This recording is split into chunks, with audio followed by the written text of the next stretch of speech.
Troisième partie, le Sphinx, gardien de l'horizon.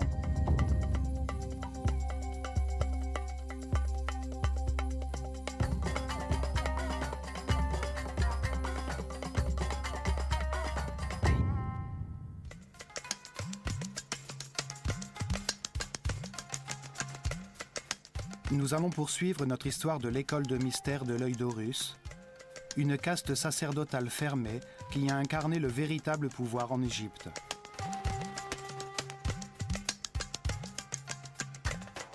Elle fut organisée par les prêtres qui ont survécu au déluge universel et qui avaient conservé le savoir de l'ancestrale civilisation atlantidéenne.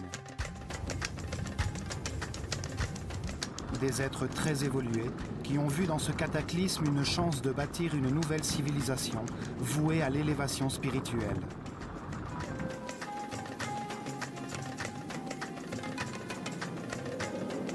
Ils utilisèrent leurs temples comme des livres vivants pour révéler leurs connaissances sur Dieu et sur le fonctionnement de l'univers afin d'accélérer l'évolution de leur peuple.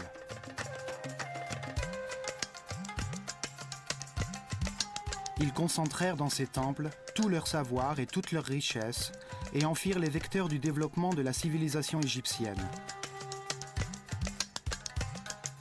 Ils enseignèrent que l'Esprit éternel se réincarne plusieurs fois en homme sur la terre pour suivre un processus d'amélioration conçu par Dieu.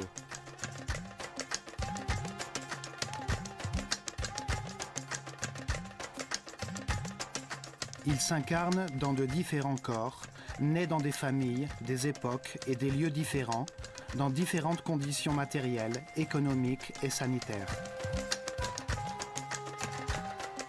Il se réincarne plusieurs fois sur la Terre, pendant que le système solaire tourne autour du centre de la galaxie, ce qui dure 25 920 ans. Un tour qu'ils ont appelé année cosmique.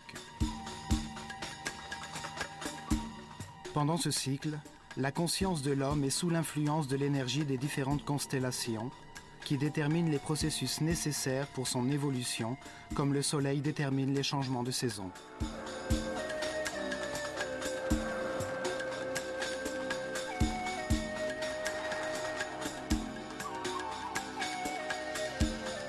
Les Égyptiens croyaient que les étoiles déterminaient le destin d'un homme au moment de sa naissance, comme elles déterminent plus largement de l'humanité entière. Ils concevaient le destin comme un ensemble de difficultés que chaque homme devait connaître dans sa vie afin d'en apprendre quelque chose. Selon eux, on ne pouvait connaître la vérité qu'en comparant des fins opposées, dans un univers dual formé de contrastes, de lumière et d'obscurité. En faisant usage de notre libre arbitre dans les situations que nous traversons, nous apprenons des résultats de nos décisions. L'anxiété nous permet de comprendre la sérénité, la peur nous fait comprendre l'harmonie, les conséquences de la haine nous conduisent à comprendre ce qu'est l'amour. Ainsi, vie après vie, un processus d'élévation spirituelle se produit. À chaque nouvelle vie, l'homme renaît plus sage, plus respectueux et tolérant, jusqu'à ce qu'il devienne, à la fin de ce cycle, un surhomme immortel.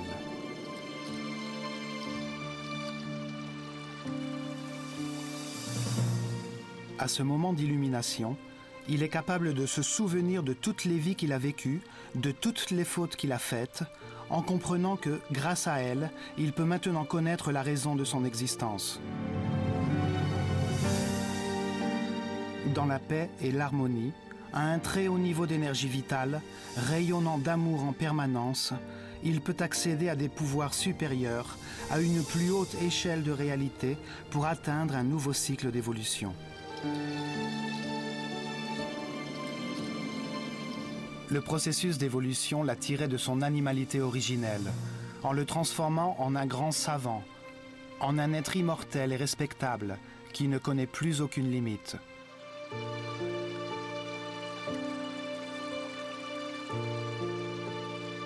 Grâce à cette compréhension de la vie, les Égyptiens vécurent dans la paix et l'harmonie durant des milliers d'années et faisant de leur civilisation un modèle.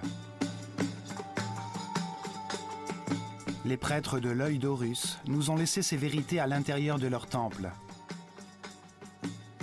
C'est pour cela que nous allons les visiter un par un dans cette série de documentaires.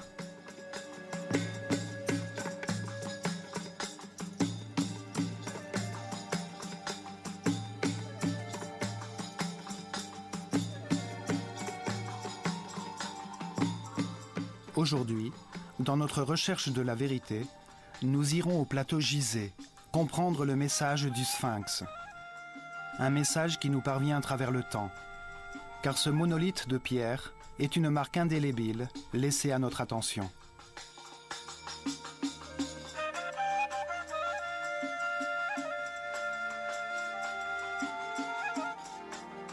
Le Sphinx révèle des mouvements astronomiques observés pendant des milliers d'années par les Atlantidéens au cours du cycle astronomique précédant l'ère égyptienne.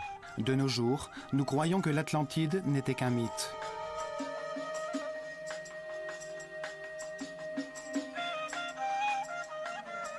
Nous devons nous souvenir que l'histoire de la disparition de l'Atlantide, décrite par Platon, date de l'Égypte ancienne. Ce sont les prêtres du temple de Neth qui ont montré à Solon les ruines ancestrales de l'Atlantide, un mot égyptien dont le sens était rattaché à l'eau.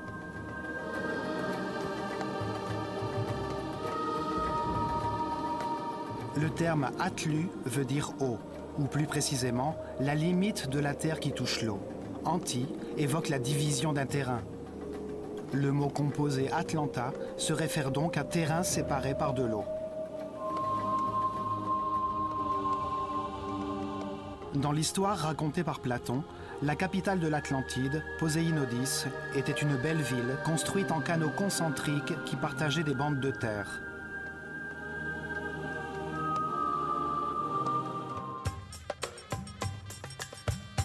Pour dévoiler les secrets du Sphinx, et sa forme symbolique, sa taille gigantesque de pierre monolithique, sa situation géographique et la direction de son regard.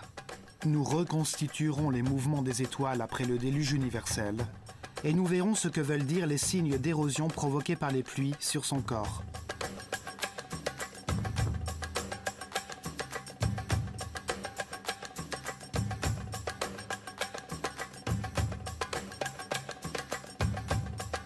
Les prêtres qui avaient survécu au cataclysme qui anéantit l'Atlantide ont sculpté une forme symbolique monumentale en fonction de certains calculs astronomiques pour en faire une horloge qui marque les cycles importants du système solaire dans la galaxie.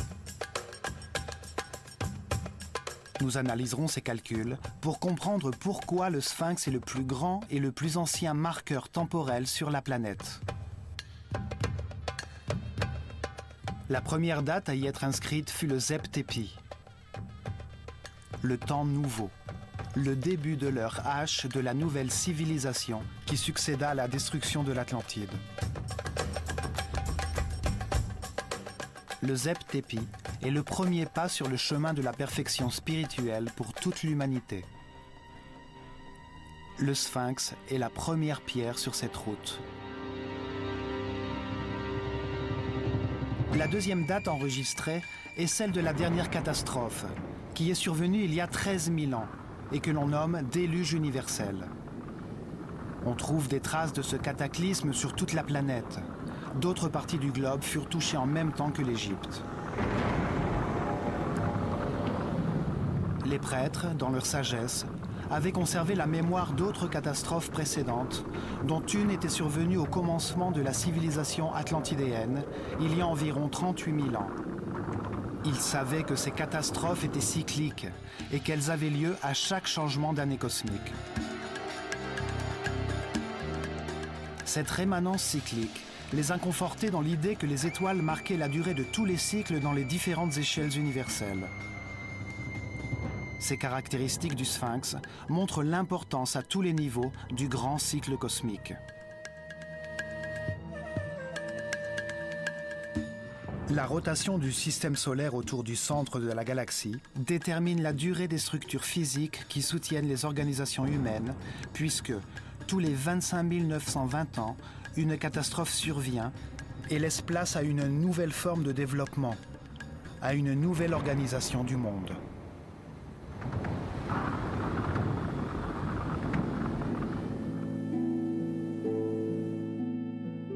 Les Les structures qui organisent la vie et le développement de l'homme sont périodiquement détruites. À la fin de chaque cycle cosmique, de grands changements surviennent dans le Soleil et provoquent d'importants désordres météorologiques qui détruisent tout ce qui a été construit sur la Terre. Les prêtres de l'œil d'Horus nous ont appris que cela faisait partie d'un processus conçu par Dieu pour permettre le développement de nouvelles civilisations sur la Terre, pour permettre l'expression de nouvelles manières de voir l'univers. C'est comme si l'humanité, ne formant qu'un seul corps, mourait tous les 25 920 ans pour renaître sous une forme plus parfaite. Le même processus que celui par lequel passe l'homme, mais à une échelle collective, avec un esprit plus grand.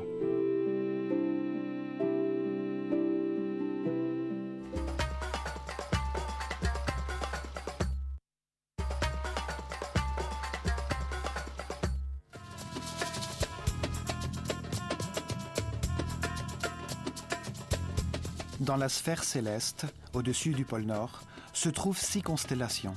Elles sont appelées constellations polaires.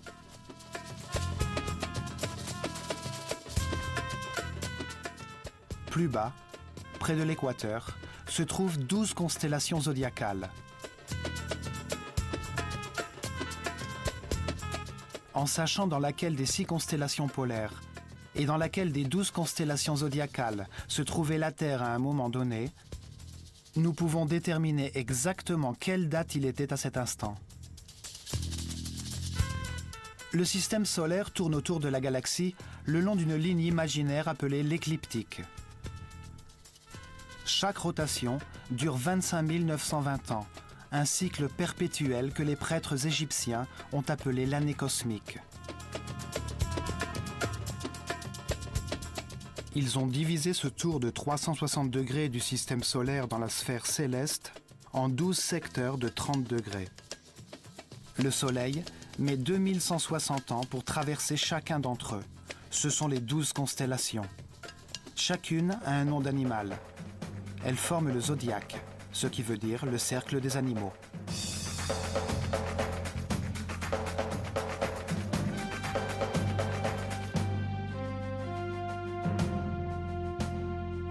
Tout au long de cette rotation, la planète reçoit les différentes énergies des 12 constellations ou signes du zodiaque. Ce sont eux qui déterminent le destin de l'homme à chacune de ses réincarnations, les circonstances difficiles par lesquelles il doit passer pour effectuer son apprentissage.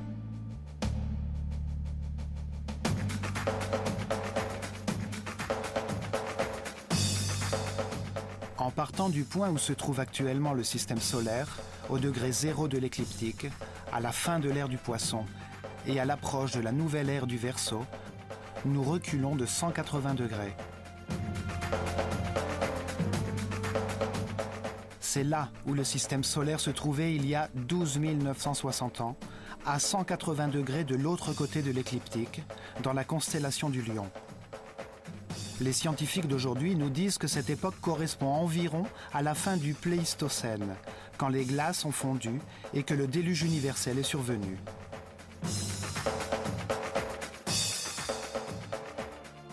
Le sphinx est la réunion des 2 symboles qui représentent le zodiaque et les constellations polaires dans le ciel, le lion et l'homme, ce qui nous indique une date précise dans le temps.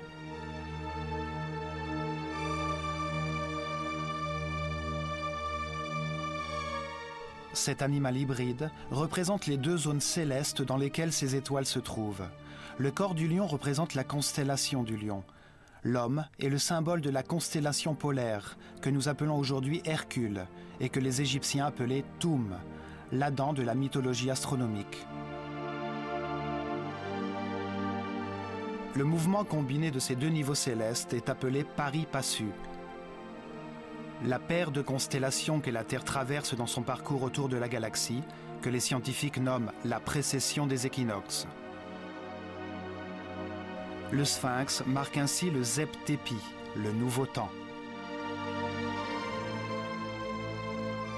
L'étoile polaire est appelée ainsi car elle se situe au-dessus du pôle Nord, directement au-dessus de l'épine dorsale de la planète, de son axe de rotation. C'est une étoile fondamentale, qui a le pouvoir de diriger le ciel, car vue depuis la Terre, la sphère céleste tourne autour d'elle. L'inclinaison de l'axe de la Terre par rapport au Soleil se déplace lentement pendant le cycle cosmique et vise un deuxième cercle, plus haut dans le ciel, formé par 6 étoiles polaires différentes.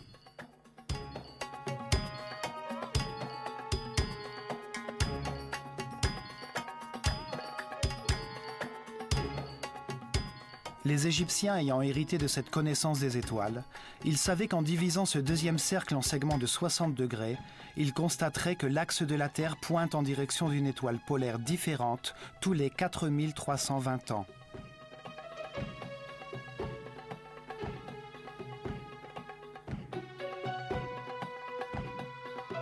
Ces étoiles polaires forment 6 constellations, qui se trouvent exactement au-dessus du pôle Nord, à chaque angle de 60 degrés sur le parcours que la Terre effectue durant la grande année cosmique. On les appelle les constellations polaires.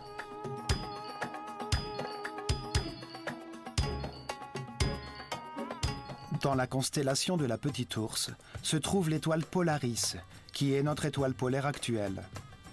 C'est l'étoile qui guide les marins en mer. Il y a 4320 ans, l'étoile polaire était Alpha Draconis, située dans la constellation de Draco, le dragon.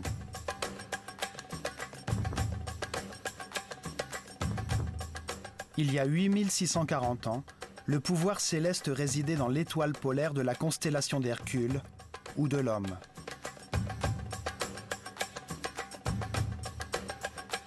Il y a 12 960 ans, au moment du déluge universel, l'étoile polaire, dans le cercle supérieur, s'appelait Vega, dans la constellation de la Lyre.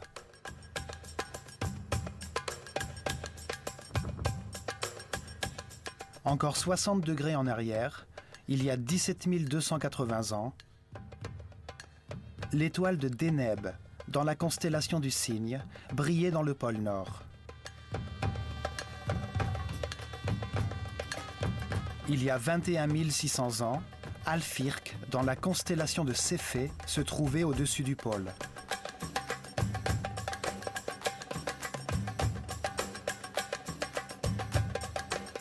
Et il y a exactement 25 920 ans, ce qui correspond à un tour complet de l'année cosmique, l'étoile Polaris, dans la Petite Ourse, brillait au-dessus du pôle, comme maintenant. Ces deux groupes de constellations, les 6 du cercle polaire supérieur et les 12 du cercle zodiacal inférieur, influencent l'homme en permanence. Ces deux cercles tournent autour d'un axe polaire virtuel au centre de la galaxie, l'axe de la couronne.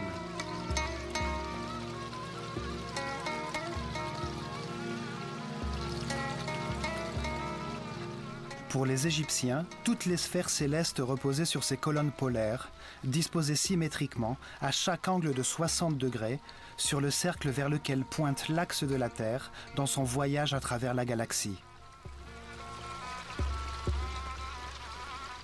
L'ancienneté et l'exactitude des connaissances égyptiennes sont évidentes.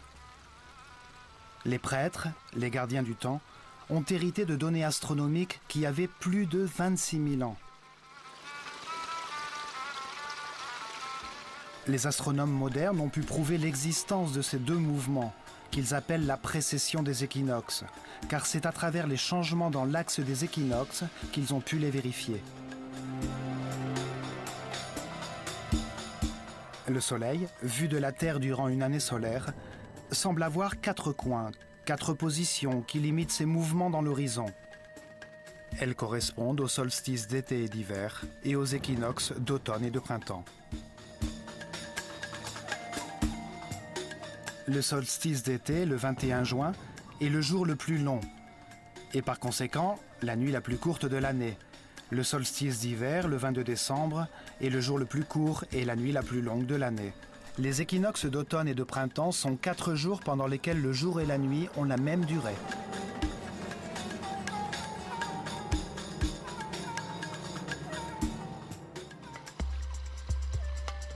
À Gizeh, le Soleil fait face au Sphinx au moment des équinoxes et il se lève à 28 degrés de longitude nord-est au solstice d'hiver et à 28 degrés de longitude sud-est au solstice d'été. Les équinoxes sont non seulement des points d'équilibre entre le jour et la nuit, mais aussi entre les énergies de la lumière et des ténèbres. Ces jours-là, les portes dimensionnelles du temps et de l'espace s'ouvrent. C'est pour cette raison que les jours d'équinoxe ont été traditionnellement importants pour toutes les cultures sur la Terre. Chaque année, la ligne imaginaire qui rejoint les deux équinoxes change légèrement d'inclinaison par rapport au Soleil. Cet axe se déplace d'1 degré en 72 ans et de 30 degrés en 2160 ans. Au bout de 25 920 ans, il a effectué une rotation de 360 degrés. Par conséquent, ce que l'on appelle aujourd'hui la précession des équinoxes correspond exactement au cycle défini par les Égyptiens dans le Pari-Passu, aux 2 niveaux de rotation de la Terre durant la grande année cosmique. En reliant le signe du lion avec celui de l'homme dans la constellation d'Hercule, le Sphinx marque le moment qui a immédiatement suivi le déluge universel, un désastre qui arrive périodiquement à la fin de chaque grand cycle cosmique, tous les 25 920 ans.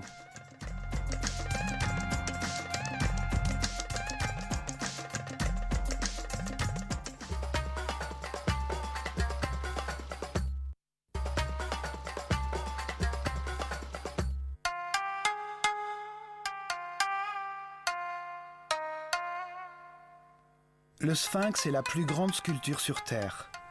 Son énorme corps a été taillé dans une seule roche, afin de perdurer à travers les siècles.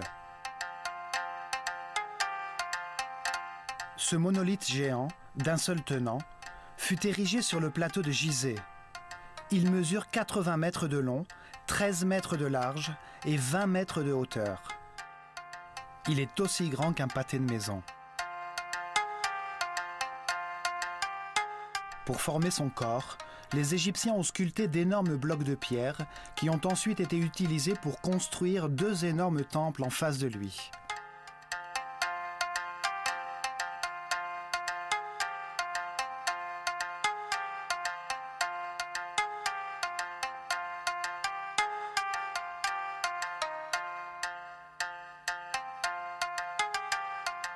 Énigmatique et imposant, c'est le plus beau monument qui nous reste du passé.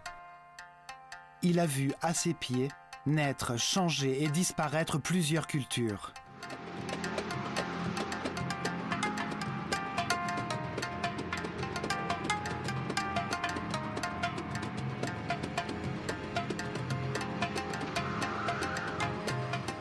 Sa localisation géographique sur le plateau Gizeh, aussi appelé Rosto dans l'ancestral Livre des Morts, est très particulière.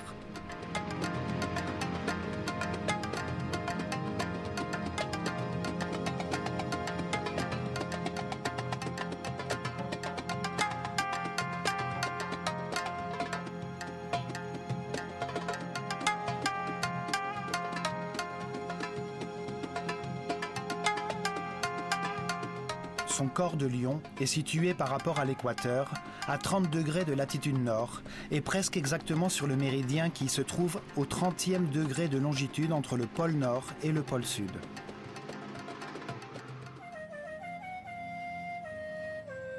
« 30 degrés de latitude, 30 degrés de longitude, sur l'un des points diamagnétiques de la planète. De nos jours, nous savons que le réseau électromagnétique de la planète se structure tout autour de la Terre, entre les 30e parallèles de latitude nord et sud, et à des distances harmonieuses, égales et régulières.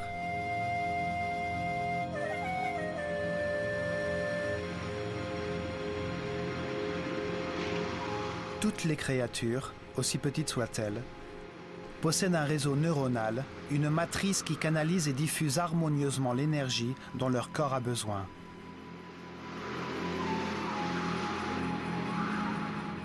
La Terre est enveloppée par ce réseau géométriquement parfait de lignes équidistantes, composées de polyèdres, le long desquels circule l'énergie qui lui permet de vivre. On les appelle les lignes Li et les lignes Harman. Elles forment une matrice de points névralgiques qui produisent naturellement des tourbillons énergétiques. Ces tourbillons ont été secrètement utilisés par les gouvernements et les individus qui en ont la connaissance pour générer des forces antigravitationnelles permettant la lévitation.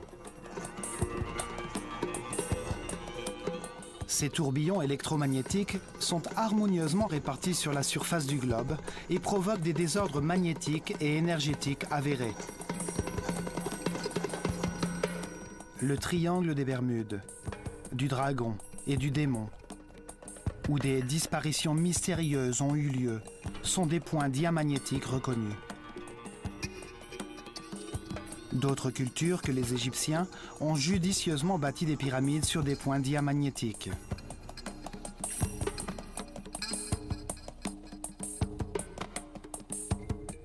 Des pays y ont stratégiquement placé des bases militaires. Avec une technologie adéquate, l'énergie de la planète peut être utilisée sur ces points afin de neutraliser l'effet de la gravité sur n'importe quel objet qui se trouve dans son champ d'action. Des expériences de changement dimensionnel, comme l'expérience de Philadelphie, dirigée par Nikola Tesla en 1943 aux États-Unis, ont aussi été réalisées sur ces points. À l'endroit de ces tourbillons, apparaissent également des portes dimensionnelles qui s'ouvrent et se ferment au crépuscule les jours d'équinoxe. Pour les Égyptiens, le jour d'équinoxe correspondait à la porte de Maat, la déesse de l'équilibre et de justice. Ces jours-là avaient lieu sur le plateau Rosto des cérémonies particulières auxquelles participaient les disciples de l'école de mystère. Ils se servaient du tourbillon pour terminer la formation des prêtres qui avaient atteint, après des années, le 5e ou 6e niveau de conscience. Ils étaient alors transportés par une force externe jusqu'aux plus hautes dimensions. Les prêtres de l'œil d'Horus ont utilisé leur savoir ancestral pour construire, à un point critique du réseau électromagnétique de la planète, une grande pyramide qui leur permettait d'exploiter une source inépuisable d'énergie à des fins spirituelles. Ils recevaient dans leur corps les énergies condensées de la planète, grâce auxquelles ils pouvaient atteindre de très hauts niveaux de vibration qui provoquaient chez eux des états particuliers de conscience.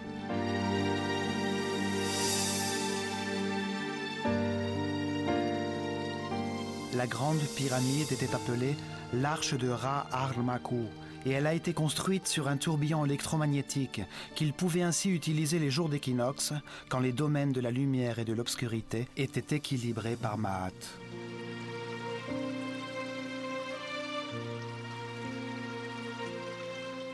Ces jours-là naissaient les Néthers, les esprits exceptionnels, les Semsu-Or, disciples d'Horus, qui rayonnaient d'amour et guidaient leur peuple en élevant son niveau de conscience par leur exemple et par leur connaissance de la réalité de l'univers.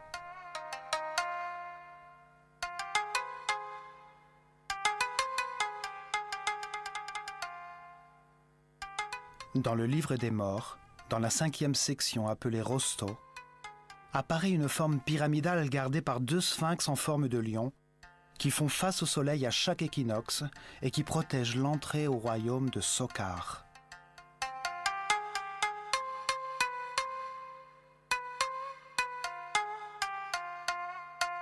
Les couloirs ascendants ressemblent au passage de la grande pyramide.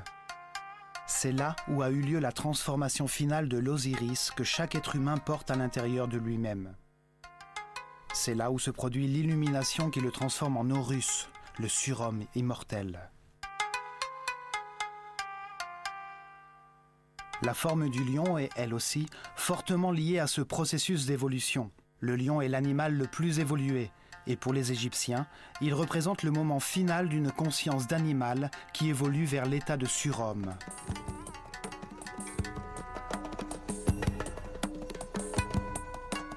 Ces éléments, parmi de nombreuses preuves, font de l'emplacement du sphinx un lieu particulier et disqualifient l'idée selon laquelle le sphinx ne serait qu'un simple monument et la grande pyramide un tombeau.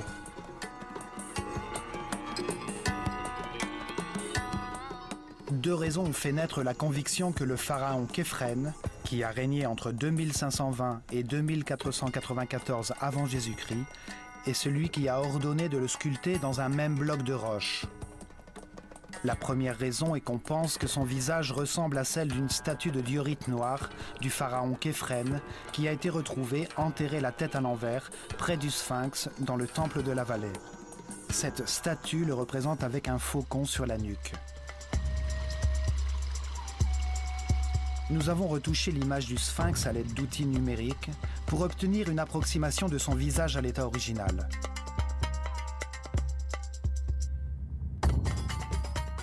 Nous avons constaté que ses traits sont totalement différents de ceux de Képhren.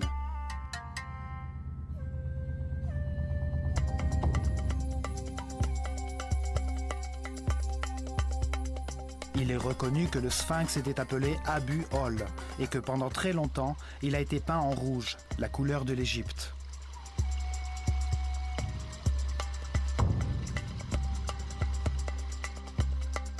Avec le temps, ont disparu le pectoral fait de pierres semi-précieuses, la barbichette, les couleurs de son élégant némès, ainsi que toutes les plaques de granit blanc poli de la pyramide de Képhren. La seconde raison est qu'une stèle, sculptée dans la pierre, avec la syllabe Kef, écrit sur la 13e ligne, a été retrouvée entre les bras du Sphinx. Selon les égyptologues traditionnels, ceci permet d'attribuer sa construction à Képhren.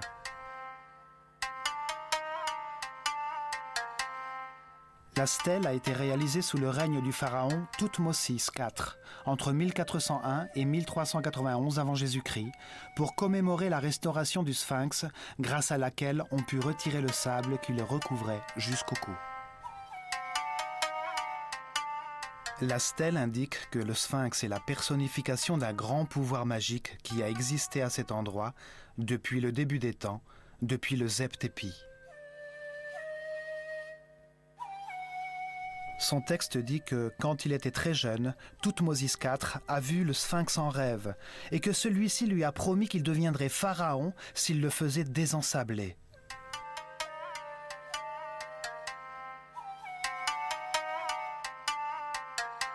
En vérité, elle ne donne aucune information susceptible de savoir qui a ordonné sa construction.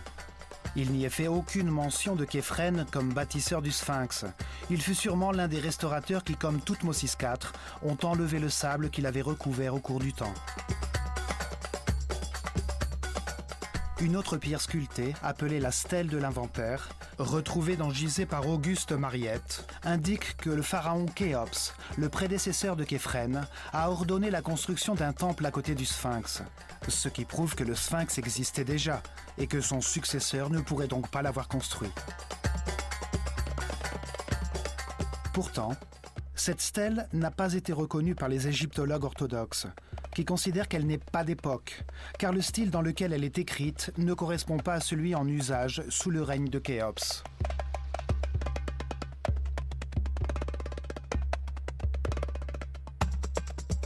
En réalité, le Sphinx est resté enterré dans le sable durant des milliers d'années. Plusieurs souverains bienveillants ont ordonné de le nettoyer.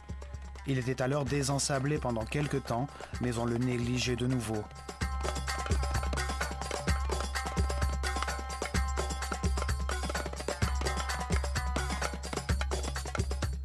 La direction de ses yeux est une autre clé pour comprendre son mystère.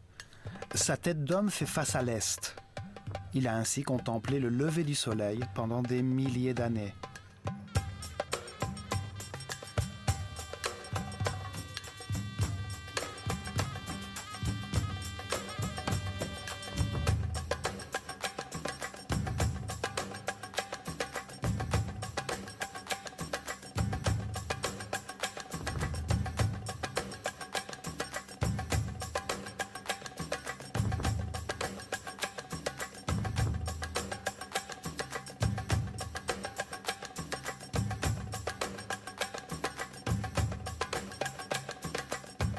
Ses yeux montrent intentionnellement et avec précision un point de l'horizon, là où le soleil se lève les jours d'équinoxe, le vrai est, le point de passage dimensionnel.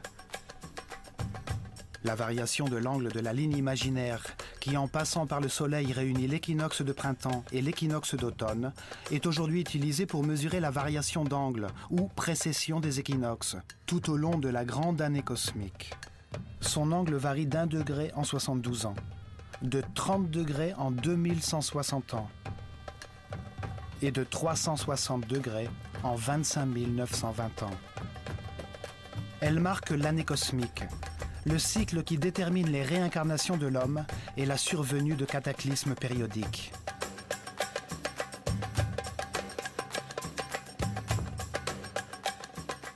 À partir de l'emplacement exact du Sphinx, des scientifiques américains ont reconstitué la sphère céleste en calculant avec un ordinateur la position de la Terre sur l'écliptique il y a 12 960 ans et le déplacement du système solaire.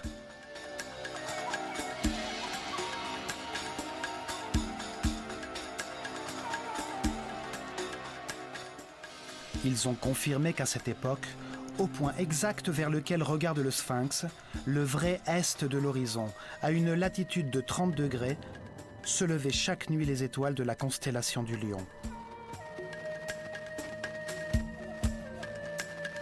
Le Sphinx regardait, à l'horizon, les étoiles du signe zodiacal du Lion, la constellation que le système solaire traversait en ces temps-là.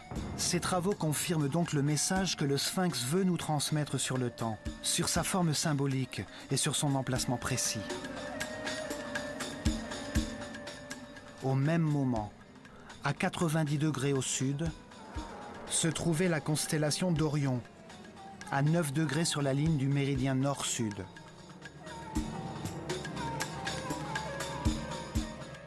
Et Sirius, l'étoile la plus importante pour les Égyptiens, car son apparition annonçait la crue du Nil, se trouvait exactement à 14 degrés à gauche du méridien.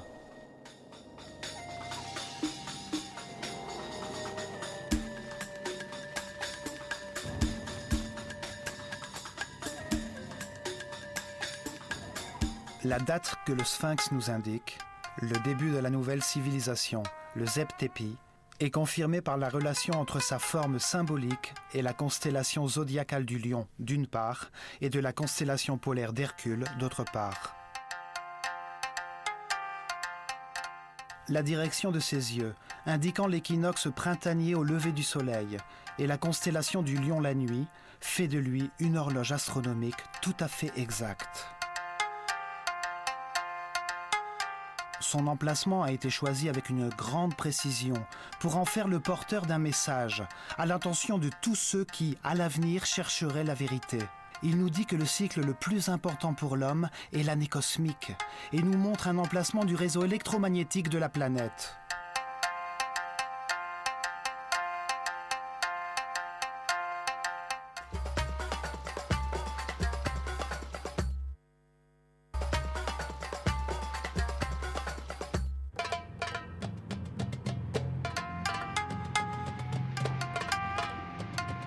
Il y a un autre élément du Sphinx qui confirme le Zeb Tepi, le moment auquel le Sphinx a été construit. C'est une preuve d'origine géologique et climatique. En 1960, le mathématicien français René Schwaller, de Lubitsch, a déclaré que le corps de lion du Sphinx montrait des signes d'érosion provoqués par la pluie.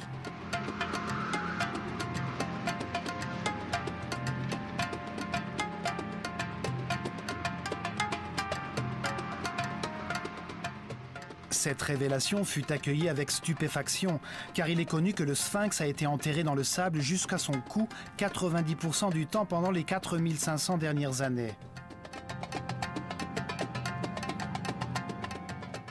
Depuis l'an 2500 avant Jésus-Christ, la date où on a coutume d'admettre qu'il fut construit par le pharaon Képhren, seuls quelques souverains bienveillants se sont donné la peine de le restaurer en faisant enlever le sable qui le recouvrait.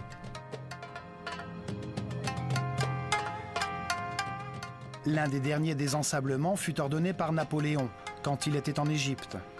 Ainsi, comment pourrait-il montrer des signes d'érosion provoqués par la pluie ?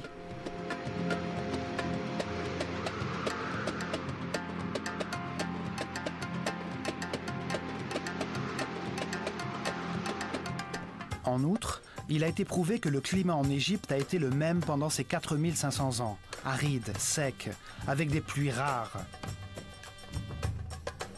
Les scientifiques nous disent que le changement climatique radical qui est survenu dans la région à la fin du Pléistocène l'a progressivement transformé en désert que nous voyons maintenant.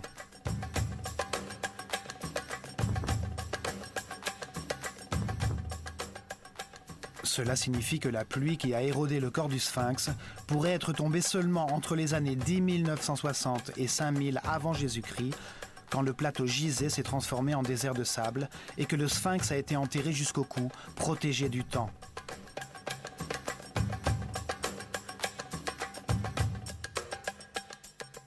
Une expédition de l'Université de Boston a vérifié que les signes d'érosion ont été provoqués par la pluie et ont déterminé que ces profondes crevasses ont mis des milliers d'années à se former.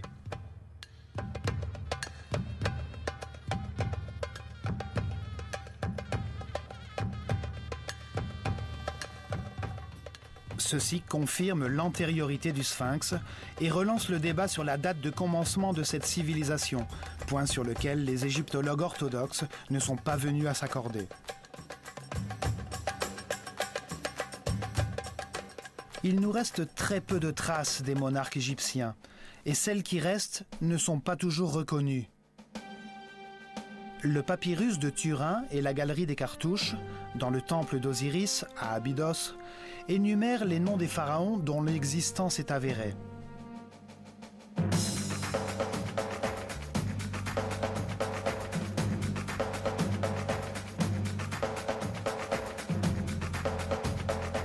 On attribue l'unification de l'Égypte vers l'an 3000 avant Jésus-Christ au légendaire roi Ménès, dont le nom apparaît sur la palette de Narmer. Selon l'histoire officielle, il aurait ainsi donné naissance à la première dynastie des pharaons. Mais ces inventaires, comme celui dressé par le prêtre Manetho en l'an 300 avant Jésus-Christ, dans son histoire de la civilisation égyptienne, remontent en réalité plus loin dans le temps, faisant référence à des souverains antérieurs qui ne sont pas aujourd'hui reconnus car ils sont considérés comme des mythes irréels.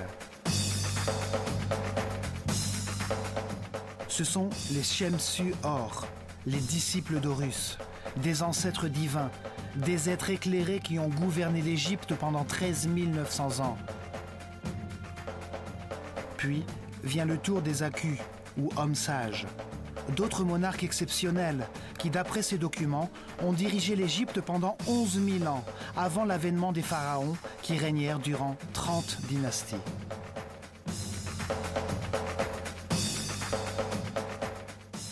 Cela signifie qu'il y avait une civilisation en Égypte.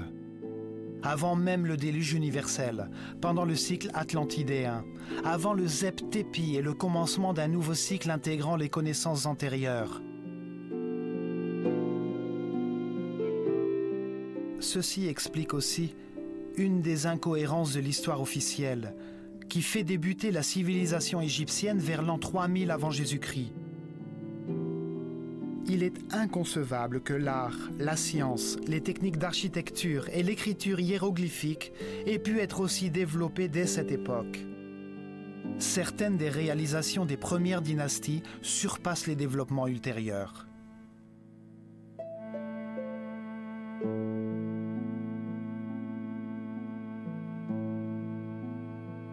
Il est dur de comprendre comment le site de Saqqara, avec ses briques travaillées, ses décorations en céramique très raffinées, ses détails architecturaux harmonieux, ses colonnes et ses pyramides capables de résister durant des milliers d'années, a pu surgir soudainement du néant.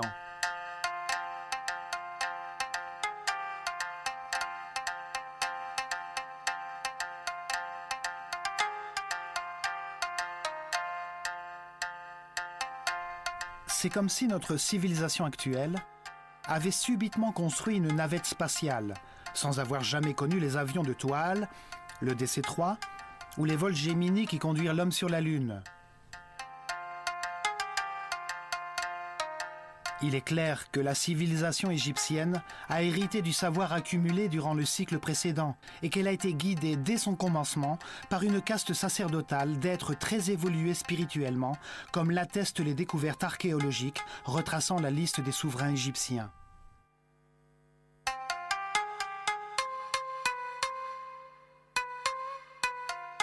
Ceci confirme également que le sphinx a été sculpté dans la pierre par les prêtres de l'école de mystère de l'œil d'Horus immédiatement après le déluge, durant la période prédynastique. Le sphinx est une sculpture gigantesque, construite en un seul bloc, pour résister à l'épreuve du temps. Sa forme symbolique a été minutieusement étudiée pour en faire un point de rencontre astronomique. Il se trouve précisément sur l'un des nœuds diamagnétiques de la planète, indiquant la présence de forces énergétiques planétaires là où la Grande Pyramide a été construite.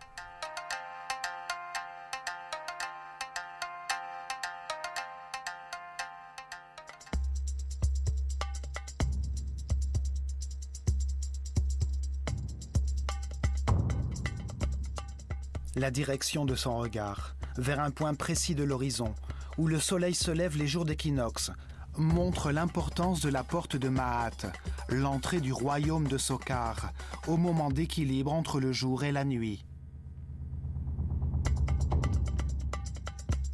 Dans cet univers de contraste, c'est seulement grâce à cet équilibre entre la lumière et l'obscurité, entre deux extrêmes, que l'unité peut être réalisée.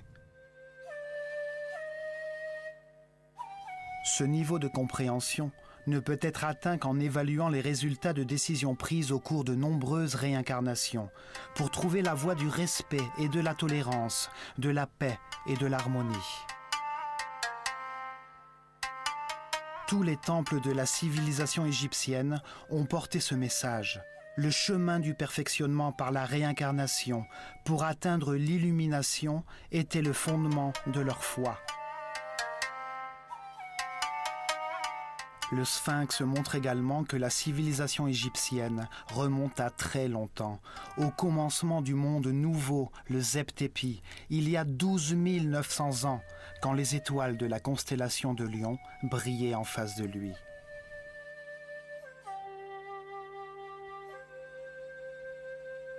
Le sphinx rappelle l'existence de l'année cosmique, le cycle le plus important pour l'humanité. Il confirme que la civilisation atlantidéenne a vraiment existé. Il incarne la certitude qu'il existe une sagesse supérieure.